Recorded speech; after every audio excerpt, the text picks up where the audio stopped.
নবীজি বলেন, এমন কোন অন্যায় নাই কিফিল করে নাই।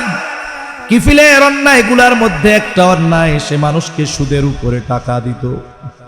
সুদখোর ছিল, সুদখোর। সমাজে আছে নাকি সুদখোর? আরে মিয়া, ব্যাংকে কত বড় সুদ, বলে ঘরোয়া সুদ আরো বড় সুদ।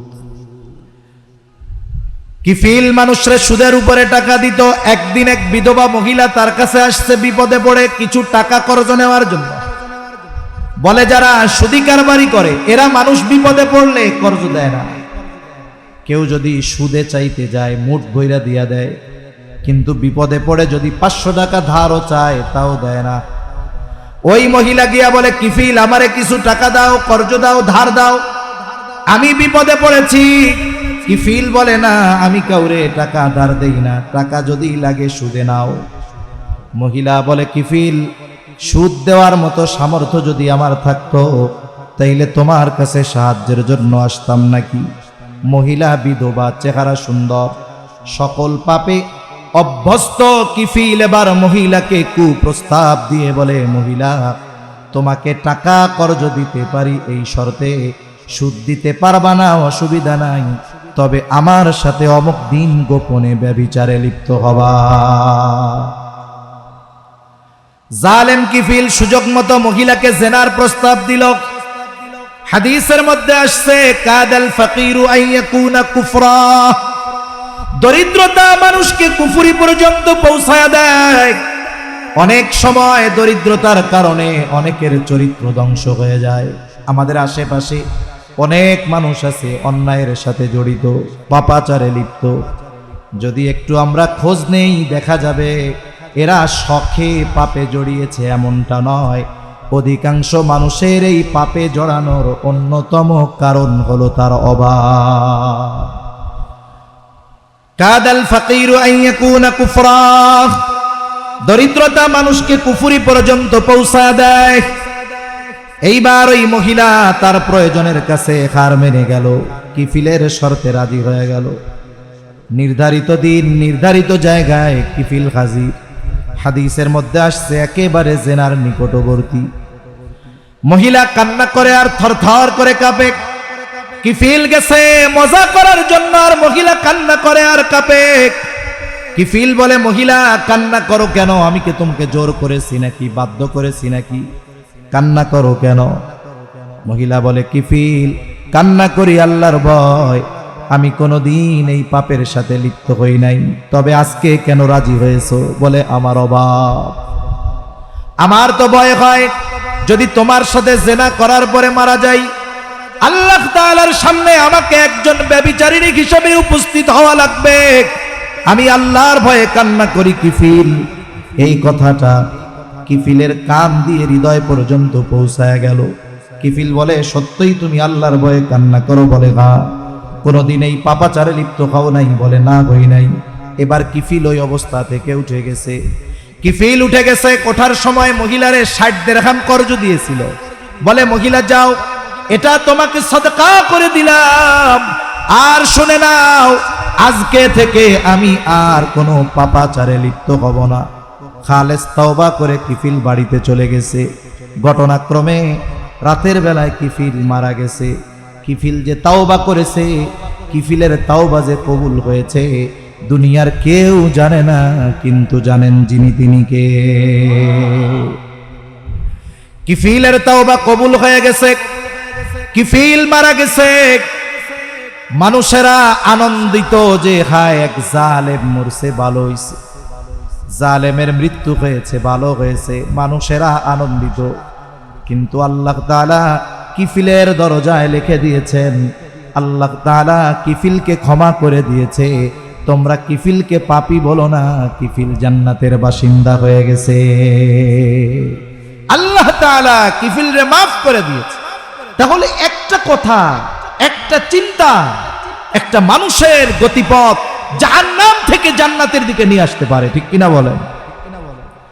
হতে পারে হয়তো এই যুবক রাতের বেলা আল্লাহর কাছে খালেস তাওবা করেছে, আল্লাহ, আমি আর আগামী দিন থেকে কোনো পাপে জড়াবো না, গুনাহ করব না, হায় আল্লাহ, আপনি আমারে মাফ করে দেন। দুনিয়ার কেউ শোনে নাই, কিন্তু শুনছে কে? খালেস তওবা করেছে আল্লাহর জন্য, তওবা কবুল। নবীজি বলেন, আত্তাইবু মিনাজ যামবি কামাল্লা যামবালা। যে খালেস ভাবে তওবা করলো, সে কেমন যেন কোনো গুনাহই করে নাই, একেবারে নিষ্পাপ হয়ে যায়।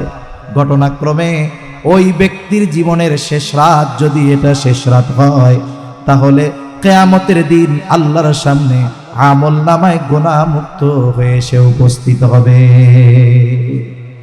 এজন্য আমরা আমাদের রাতের এই হিসাবকে গুরুত্ব দিব, যে আমার আজকে দিনের ভালো কাজ কত, আজকে দিনের মন্দ কাজ কত। যদি অভ্যস্ত হই কি হবে? বলে প্রথম দিনের হিসাবে দেখা যাবে গুনাহ বেশি সওয়াব কম, পরের দিন হয়তো হবে সমান সমান, এর পরের দিন দেখা যাবে গুনাহ কমছে সওয়াব বেড়েছে। ধারাবাহিকতা যদি ঠিক থাকে, এমন দিন সে অতিবাহিত করবে, রাতের বেলা হিসাব করতে যাবে, কবিরা গুনাহ বহুদূর, তার সগীরা গুনাহও খুঁজে পাবে না। কইতে পারেন সগীরা গুনাহ খুঁজে পাবো না হুজুর, এটা কোনো কথা কইলেন? কারণ হাদিসের মধ্যে আসছে, এক নামাজ থেকে আর এক নামাজ, যে ব্যক্তি ফজর পড়ছে, যখন সে জোহর পড়ে, ফজর থেকে নিয়ে জোহর পর্যন্ত সগীরা গুনাহগুলো মাফ হয়ে যায়। সুবহানাল্লাহ।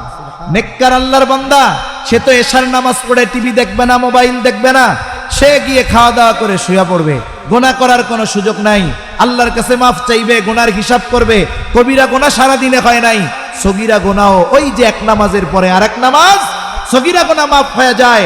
মূলত তার আমল নামায় ওই দিন সগীরা গুনাহগুলাও আল্লাহর পক্ষ থেকে ক্ষমা হয়ে যাবে। সুবহান। এটাই তাকওয়ার জীবন, এটাই মুত্তাকি। তাহলে দুইটা পদ্ধতি আমরা জানছি কোরআন থেকে। এক নাম্বার পদ্ধতি, আল্লাহ তাআলা বলেন, ওয়াকুনু মা'আস সাদিকিন, সত্যবাদীদের সঙ্গী হয়ে যাও। দুই নাম্বার পদ্ধতি, তুমি আগামীর জন্য তথা পরকালের জন্য কি প্রেরণ করছো, এটার ব্যাপারে একটু হিসাব করো, নজর দাও। এই দুইটা বিষয়ই থাক, আরো অনেকগুলো বিষয় আছে। তাহলে নবীজির উপদেশের দিকে আমরা ফিরে যাই।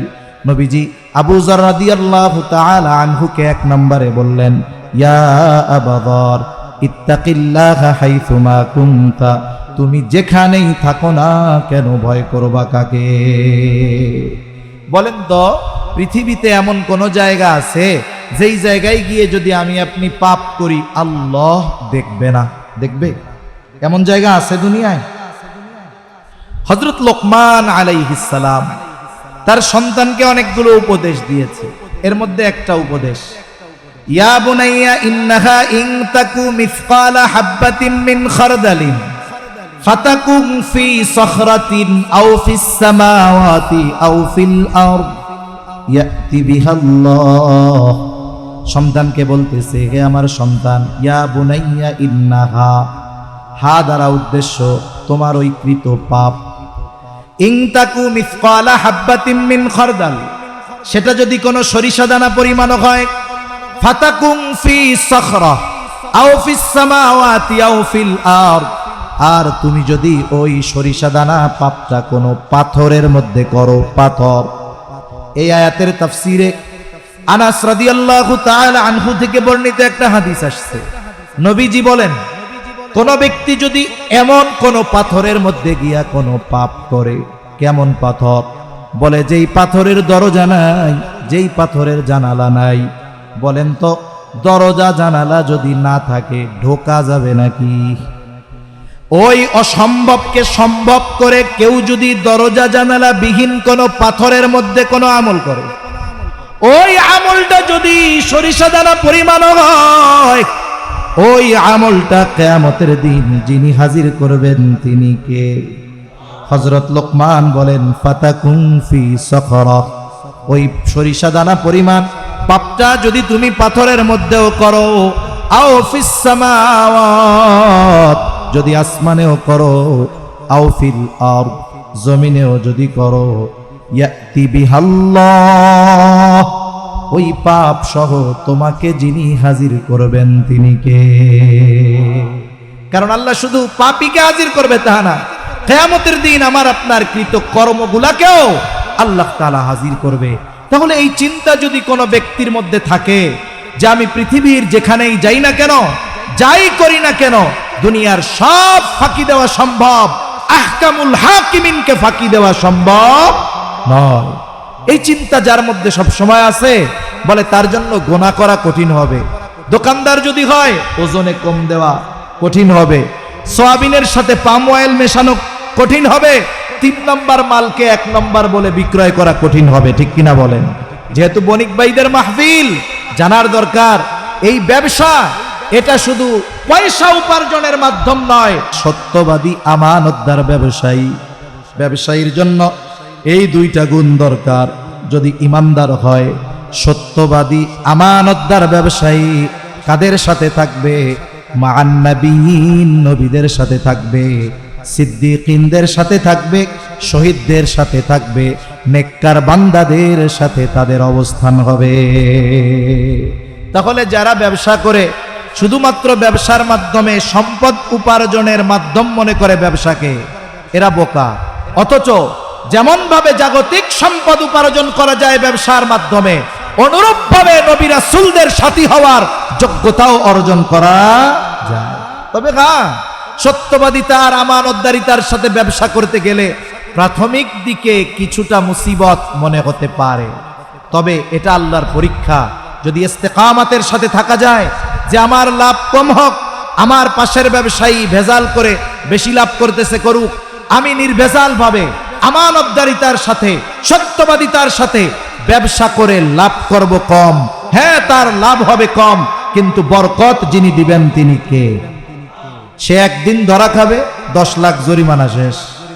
আছে না নাই? উপার্জন করে কিন্তু ঘরে সিরিয়াল ধরে অসুস্থ থাকে, কিছুদিন বউ, কিছুদিন সন্তান, কিছুদিন নিজে, কিছুদিন মা, ধারাবাহিকভাবে অসুস্থতা চলতেছে।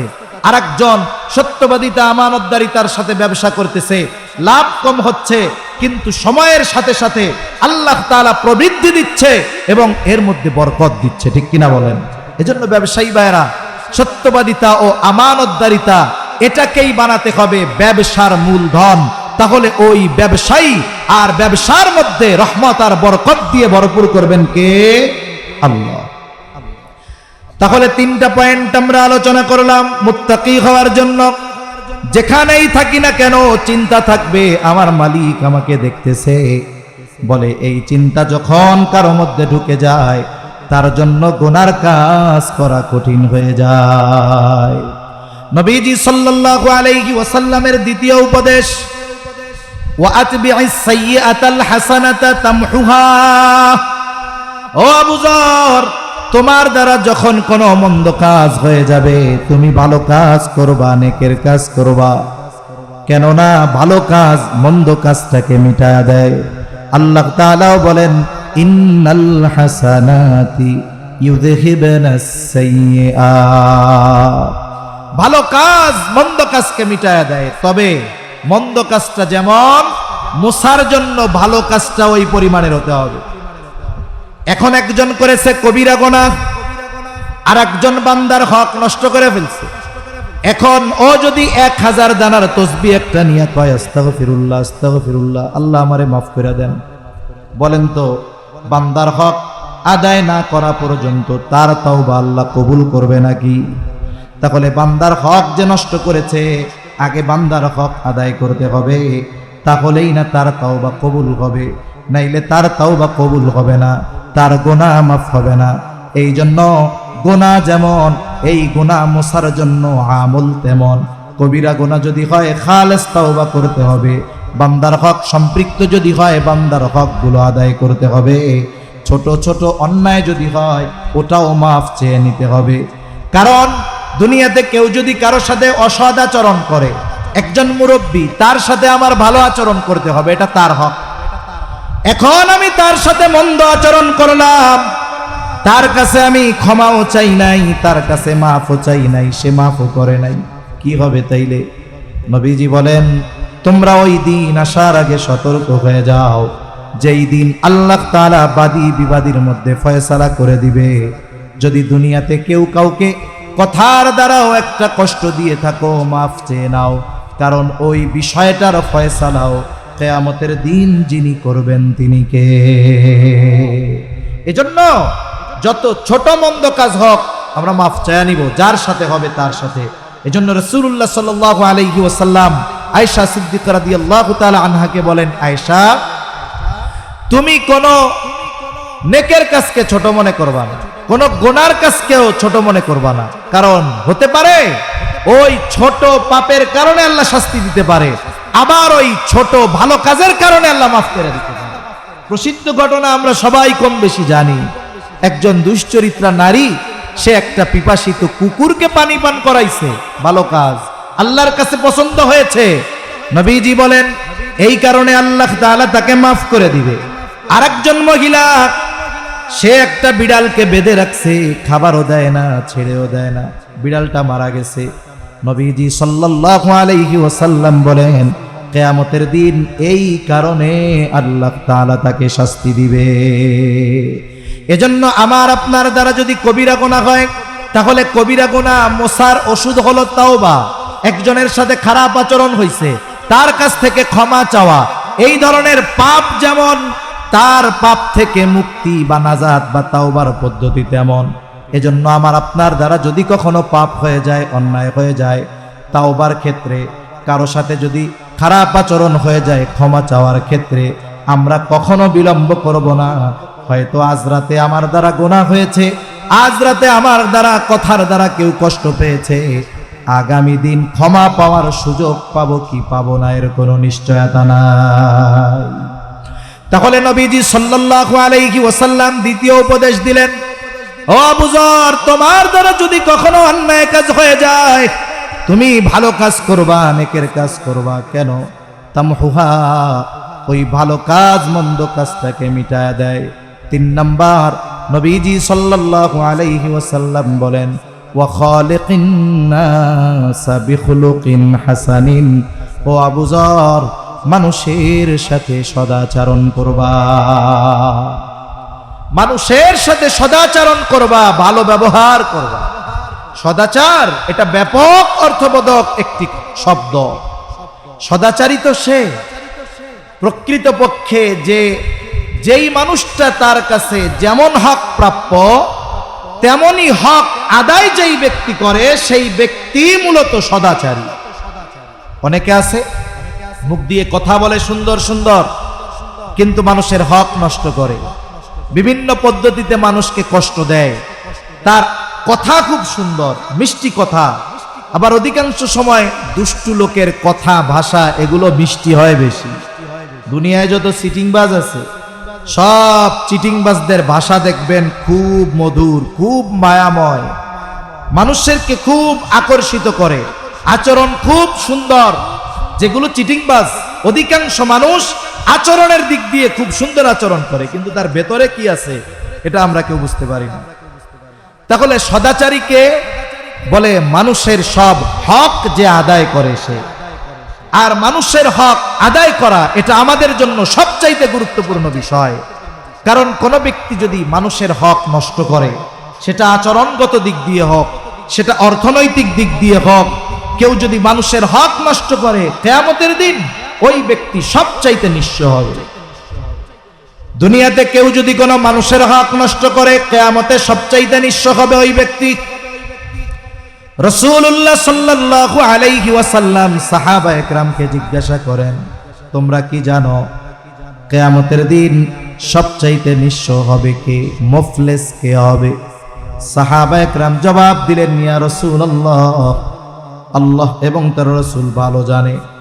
নবীজি সাল্লাল্লাহু আলাইহি ওয়াসাল্লাম বলেন, কিয়ামতের দিন সবচাইতে নিঃস্ব হবে ওই ব্যক্তি যার দুনিয়াতে নেক আমলের কোনো অভাব নাই, তাহাজ্জুদের অভাব নাই, তার দান সাদকার কোনো অভাব নাই, হজ উমরার অভাব নাই। এত পরিমাণ আমল সে দুনিয়ায় করবে, কিয়ামতের দিন পাহাড় সম পরিমাণ নেক নিয়ে সে উঠবে। সে মনে করবে আজকে আমার জান্নাতে যাওয়া কে ঠেকায়।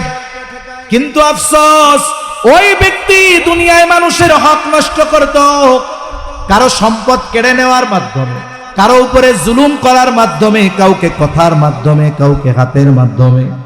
ক্ষমতাধর ছিল, প্রভাবশালী ছিল, নেক আমল করেছে, কিন্তু বান্দার হক নষ্ট করেছে।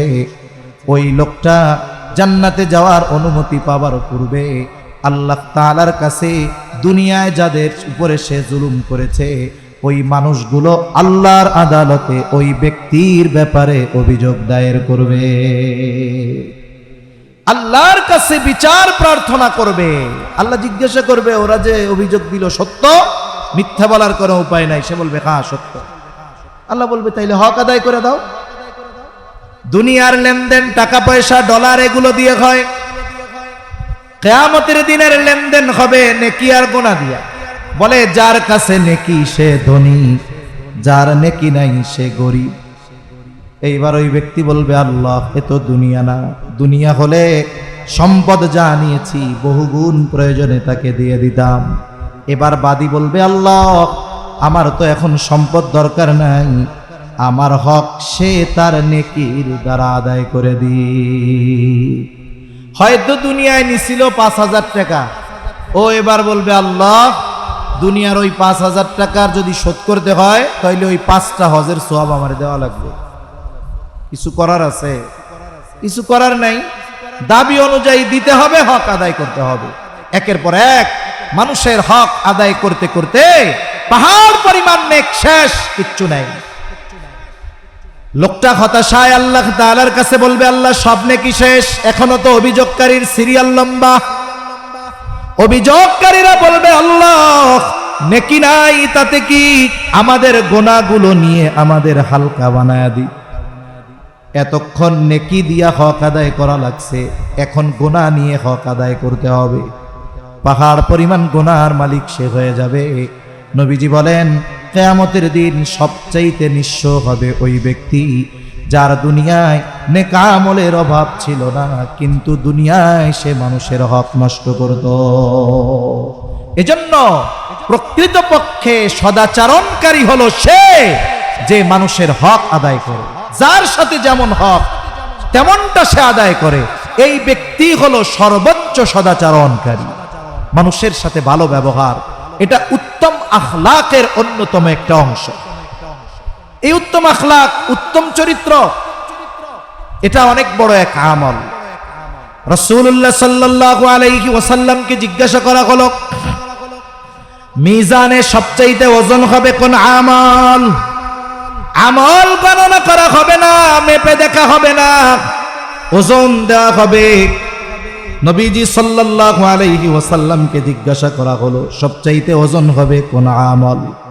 নবীজি সাল্লাল্লাহু আলাইহি ওয়াসাল্লাম নামাজের কথা বলেন নাই, রোজার কথা বলেন নাই, হজের কথা বলেন নাই, যাকাতের কথা বলেন নাই। নবীজি সাল্লাল্লাহু আলাইহি ওয়াসাল্লাম বলেছেন মিজানে সবচাইতে ওজন হবে যে আমল সেটার নাম হলো উত্তম চরিত্র। উত্তম আখলাক, উত্তম চরিত্র এটা মিজানে সবচাইতে ওজনদার হবে। এজন্য একজন মানুষ সদাচরণকারী নয়, উত্তম ব্যবহারকারী নয়, সে মানুষের সাথে নরম ভাষায় কথা বলে না, সে রুক্ষভাষী, কর্কশভাষী, এই ধরনের মানুষ সদাচরণকারী হতে পারে না। এজন্য যেই মানুষটা আমার কাছে যেমন হক পাওনা আমি তাকে ওই হক দিব। একজন বড়, সে আমার কাছে কি পাওনা? বলে সে আমার কাছে পাওনা হলো সম্মান। একজন ছোট, সে আমার কাছে কি পাওনা? বলে সে আমার কাছে পাওনা হলো স্নেহ।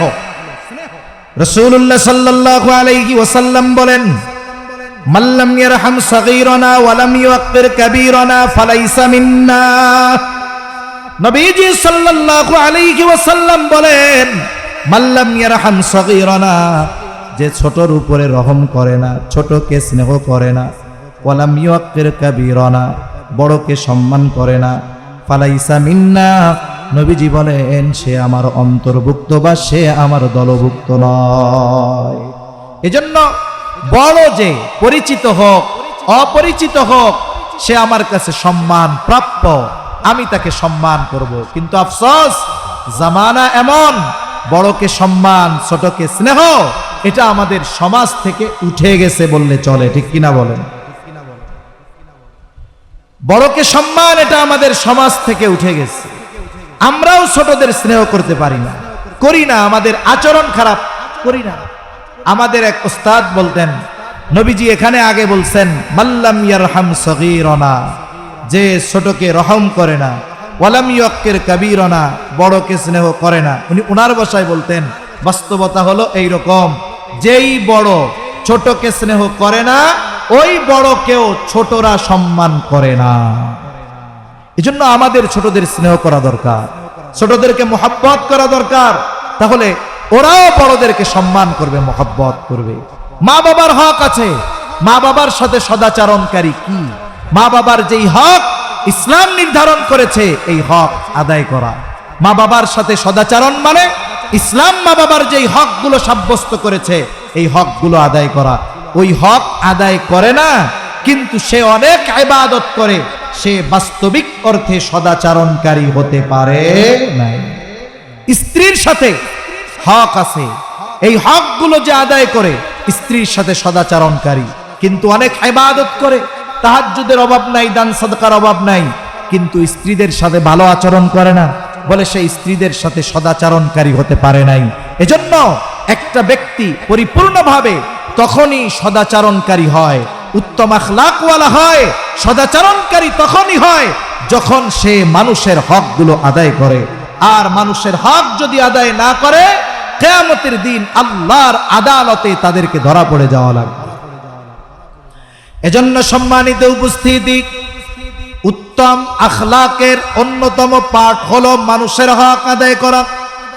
এজন্য দেখুন, ইসলামের যত বিধি বিধান, হুকুম আহকাম সম্মিলিতভাবে যত কিছু আছে, ঈমান থেকে নিয়ে যত কিছু আছে, সবগুলোকে শরীয়তে ইসলাম 5টি ভাগে বিভক্ত করেছে। 1 নাম্বার ঈমান আকীদা, 2 নাম্বার ইবাদত, 3 নাম্বার মুআমালাত, 4 নাম্বার মুআশারাত, 5 নাম্বার হলো আখলাক। এর মধ্যে ঈমান, আকীদা আর ইবাদত যদি এক পাশে রাখেন, বাকি যে 3টা বিষয় আছে, এই 3টা বিষয় মানুষের সাথে মানুষের পারস্পরিক লেনদেন, আদান প্রদান, সম্মান আর আচার আচরণের সাথে সম্পৃক্ত। এজন্য এই বিষয়গুলো যার ঠিক নাই, যার মুআমালাত ঠিক নাই, যার মুআশারাত ঠিক নাই, যার আখলাক ঠিক নাই, বাস্তবিক অর্থে এই মানুষগুলো পরিপূর্ণ মনুষ্যত্ব অর্জন করতে পারে না, ভালো মানুষ হতে পারে না। কারণ এই গুণগুলোই মূলত একটা মানুষকে বাস্তবে ভালো মানুষে পরিণত করে। আমার আপনার নবীজি সাল্লাল্লাহু আলাইহি ওয়াসাল্লাম নবুয়তের বহিঃপ্রকাশ হলো 40 বছর বয়সে, কিন্তু এর আগে আমার আপনার নবীজি ওই জাহেল সমাজে মানুষের সাথে সদাচরণকারী হিসাবে আমার আপনার নবীজির প্রসিদ্ধি ছিল। আমার আপনার নবীজির উপাধি কাফেররা দিয়েছিল আল আমিন, আমার আপনার নবীজির উপাধি কাফেররা দিয়েছিল as-সাদিক।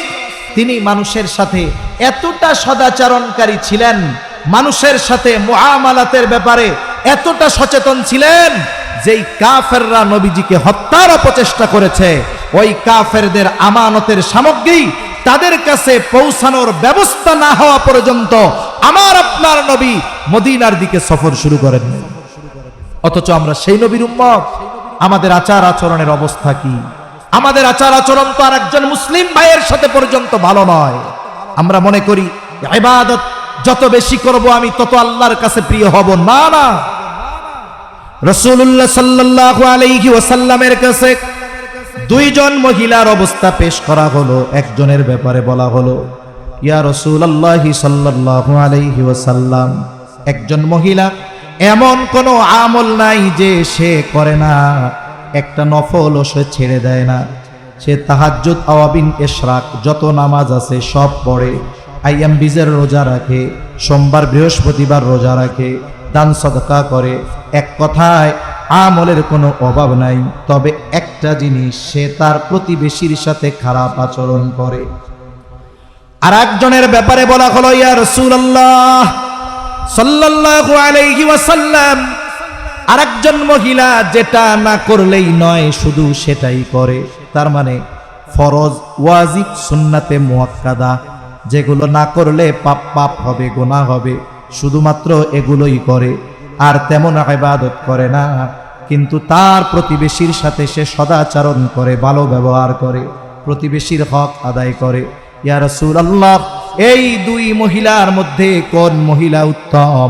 নবীজি ওই ইবাদত বেশি করে তার কথা বলেন নাই, বরং নবীজি বললেন যেই মহিলা প্রতিবেশীর সাথে সদাচরণ করে ওই মহিলা হলো উত্তম মহিলা, ওই মহিলা উত্তম। তাহলে উত্তম নবীজির কাছে হওয়ার জন্য ইবাদত বেশি হয় নাই, বরং ভালো আচরণ হক আদায় করার মাধ্যমে সে উত্তম মানুষ বলে বিবেচিত হয়েছে। এজন্য আমরাও আমাদের অপর মুসলমান ভাইয়ের সাথে ভালো আচরণ করব। আচরণ সবার সাথে ভালো, অমুসলিমদের সাথেও ভালো, খাস করে মুসলমানদের সাথে আমাদের আচরণ সর্বোচ্চ ভালো হতে হবে। নবীজি সাল্লাল্লাহু আলাইহি ওয়াসাল্লাম বলেন, আল মুসলিমু মান সালিমাল মুসলিমুনা মিন লিসানিহি ওয়া ইয়াদি। নবীজি বলেন প্রকৃত মুসলমানকে বলে যে যার হাত এবং জবানের অনিষ্ট থেকে অপর মুসলমান নিরাপদ থাকে। আমার জবান দ্বারা মুসলমান কষ্ট পায়, আমার হাত দ্বারা মুসলমান কষ্ট পায়, আমি ইবাদত করি অনেক বলে আমি সদাচরণকারী হতে পারি নাই। একজন অমুসলিমও যদি আমার প্রতিবেশী হয় তারও হক আছে না নাই? অমুসলিমদের সাথেও সদাচরণ। আয়েশা সিদ্দিকা রাদিয়াল্লাহু তাআলা আনহা নবীজি সাল্লাল্লাহু আলাইহি ওয়াসাল্লামের কাছে প্রতিবেশীর হকের ব্যাপারে জানতে চায়। বলে ইয়া রাসূলুল্লাহ, আমার দুইজন প্রতিবেশী, একজন মুসলিম আর একজন ইহুদি। প্রতিবেশী হিসাবে কে আমার কাছে বেশি হক পাও না? একজন, দুইজনই আমার প্রতিবেশী, একজন ইহুদি আর একজন মুসলিম, কে বেশি হক পাও না? নবীজি সাল্লাল্লাহু আলাইহি ওয়াসাল্লাম এই ক্ষেত্রে যিনি মুসলমান তিনি হকদার বেশি এমন জবাব নবীজি দেন নাই। নবীজি বললেন, আয়েশা, যার দরজা তোমার দরজার বেশি কাছে প্রতিবেশী হিসাবে সে তোমার কাছে বেশি হকদার। তাহলে একজন অমুসলিম সেও যদি আমার প্রতিবেশী হয়, একজন মুসলিম প্রতিবেশীর চাইতে সে যদি আমার বেশি নিকটে হয়, অমুসলিম হিসাবেও সে আমার কাছে ভালো আচরণ প্রাপ্য, এটা তার হক।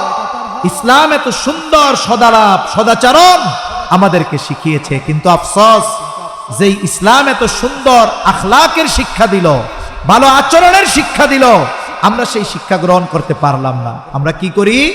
আমরা এক মুসলমান আর এক মুসলমানের বকা দেই, আমরা এক মুসলমান আর এক মুসলমানের ক্ষতি করার জন্য যত ধরনের কাজ আছে করি, আমরা এক মুসলমান আর এক মুসলমানের গীবত করি, আমরা আর এক মুসলমান আর এক মুসলমানের দোষ না থাকলেও ওই দোষটা তার উপরে চাপায় দেই, অপবাদ দেই। অথচ একজন মুসলমানের জান, মাল, সম্মান, রক্ত সব আমার কাছে সম্মানের বস্তু থাকার কথা ছিল, ঠিক কিনা বলে? কিন্তু আফসোস আজকে এই সদাচরণ, এই উত্তম আখলাক, উত্তম চরিত্র আমাদের থেকে দূরে চলে গেছে। এজন্য আমরা আজকে এই মুসিবতের মধ্যে আছি, আমরা আর কষ্টের মধ্যে আছি। রাসূল আকরাম সাল্লাল্লাহু আলাইহি ওয়াসাল্লাম যেই আদর্শ, যেই শিক্ষা আমাদেরকে দিয়ে গিয়েছিলেন, আফসোসের বিষয় সেই শিক্ষার উপরে আমরা নিজেদেরকে গড়ে তুলতে পারি নাই। যদি পারতাম তাহলে গোটা দুনিয়ার নেতৃত্ব আজকে মুসলমানদের হাতে থাকতো, ঠিক কিনা বলেন? এজন্য আমরা যদি জীবনকে সুসজ্জিত করতে চাই, রাসূল সাল্লাল্লাহু আলাইহি ওয়াসাল্লামের উপদেশ, রাসূল সাল্লাল্লাহু আলাইহি ওয়াসাল্লামের আদর্শ ছাড়া সেটা সম্ভব নয়। এজন্য সম্মানিত উপস্থিতি, নবীজি সাল্লাল্লাহু আলাইহি ওয়াসাল্লামের হযরত আবু যর রাদিয়াল্লাহু তাআলা আনহুকে করা এই গুরুত্বপূর্ণ তিনটা উপদেশ, এটার মধ্যে তিন ধরনের হক নিহিত আছে। কয় ধরনের? জোরে গণ, আরো জোরে বলেন কয় ধরনের? সাধারণত হক তিন ধরনের হয়। বলতে পারেন হুজুর আমরা তো শুনেছি আল্লাহর হক আর বান্দার হক, আপনি আবার তিন ধরনের হকের কথা কেমনে বলেন? বলে হ্যাঁ, এর মধ্যে একটা আছে 2 in 1। 1 নাম্বার আল্লাহর হক, 2 নাম্বার বান্দার নিজের উপরে নিজের হক, 3 নাম্বার মানুষের হক। এই তিনটা হকের কথা আল্লাহর নবী এখানে শিক্ষা দিয়েছেন। 1 নাম্বার আল্লাহর হক কি? বলে তারই ইবাদত করবে, তার সাথে শিরিক করবে না। ইবাদত একমাত্র তারই করতে হবে, তার সাথে কারো শিরিক করা যাবে না, এটা আল্লাহর হক।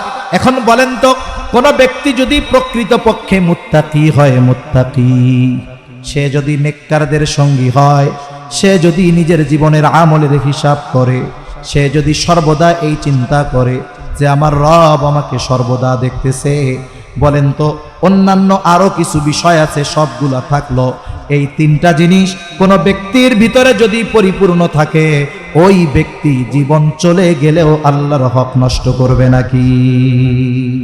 জোরে বলেন, করবে? সে জীবন চলে যাবে, আল্লাহর হক নষ্ট করবে না। 2 নাম্বার বলে বান্দার নিজের উপরে নিজের হক কি? বলে নিজের উপরে বান্দা নিজেও জুলুম করে।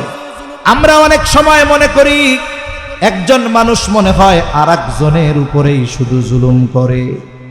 আসলে বিষয়টা এমন নয়। মানুষ যেমন অপর মানুষের উপরে জুলুম করে, অনুরূপভাবে মানুষ নিজে নিজের উপরে জুলুম করে। যেমন আল্লাহ তাআলা কোরআনুল কারীমের মধ্যে জানাইছেন, আসমান জমিন সৃষ্টি থেকে মাস হইল 12টা। কয়টা? জোরে কোন, আরো জোরে বলেন কয়টা? আরে আমি এতক্ষণ ধরে কইতাছি, আমি চিল্লাই, আপনারা কোন না কেন? ঘুম আসতেছে নাকি? তাকবীর দেন, নারায়ে তাকবীর। আরো জোরে, নারায়ে তাকবীর। মাস কয়টা? এর মধ্যে 4টা মাস কি? আরবাআতুন হুরুম, 4টি মাস সম্মানিত মাস। এই 4টি মাস সম্মানিত মাসে আল্লাহ তাআলার গুরুত্বপূর্ণ যে নির্দেশনা, ফালা তাযলিমু ফীহিন্না আনফুসাকুম, এই সম্মানিত 4 মাসে আল্লাহর অন্যতম নির্দেশনা, ফালা তাযলিমু ফীহিন্না আনফুসাকুম, এই মাস সমূহের মধ্যে তোমরা নিজেদের উপরে নিজেরা জুলুম কইরো না। মুফাসসিরিনে কেরাম বলেন, নিজের উপরে জুলুম করা কি? তার মানে তুমি পাপাচারে লিপ্ত হইও না, গুনাহ করো না, পাপাচারে লিপ্ত হইও না। তার মানে মানুষ যখন কোনো পাপ করে, সে নিজের উপরে নিজে জুলুম করে। তাহলে মানুষ আল্লাহর কাছে ক্ষমা চাওয়ার মাধ্যমে নিজের হক আদায় করে, মানে এই জুলুম, এই পাপ থেকে সে নিজেকে মুক্ত করে। নবীজির দ্বিতীয় নসিহতের মধ্যে মানুষের নিজের উপরে নিজের হকের কথা নবীজি বলেছেন, ফালা তাযলিমু ফীহিন্না আনফুসাকুম। আল্লাহ বলেন যে ওই মাস সমূহতে তোমরা নিজেদের উপরে নিজেরা জুলুম করো না। আর রাসূলুল্লাহ সাল্লাল্লাহু আলাইহি ওয়াসাল্লাম বলেন, হে আবু যর, ওয়া আতবি'is সাইয়্যাতাল হাসানাতা তামহুহা, তোমার দ্বারা যদি কখনো মন্দ কাজ হয়ে যায়, তুমি ভালো কাজ করো, ভালো কাজ মন্দ কাজকে মিটায় দেয়। এখন আমি কবিরা গুনাহ করে ফেলছি, বলে আমার ভালো কাজ হলো তাওবা করা, ক্ষমা চাওয়া। কার কাছে? জোরে কন। তাহলে এই তাওবা করা, ক্ষমা চাওয়ার মাধ্যমে বান্দা নিজের হক আদায় করে। আর 3 নাম্বার, মানুষের হকগুলো আদায় করার মাধ্যমে মানুষের সাথে সদাচরণ, তথা যেই মানুষটা তার কাছে যেই ধরনের হক পাও না, সেই ধরনের হক আদায় করার মাধ্যমে সে গোটা মানব জাতির সাথে সদাচরণকারী হয়ে যায়। এই যে নবীজির সুন্দর 3টা নসিহত,